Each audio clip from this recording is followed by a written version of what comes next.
Viewers, कैसे हैं आप? उम्मीदें अच्छे और खैर खैरियत से होंगे।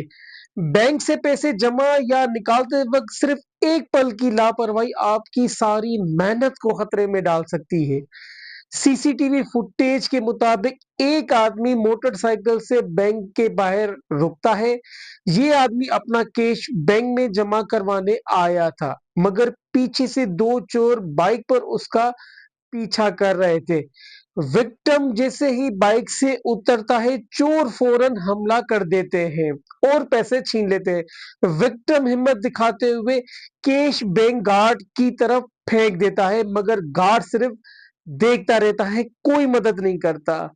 बड़ी रकम लेकर बैंक आते वक्त हमेशा अलर्ट रहे, एहतियात करें। इस वीडियो को ज्यादा से ज्यादा शेयर करें ताकि दूसरे लोग भी ऐसे चोरों से बच सके। और इस वीडियो में गार्ड ने मदद ना करके सही किया या गलत, ये फैसला आप कमेंट सेक्शन में मुझे बताएंगे। Thank you so much.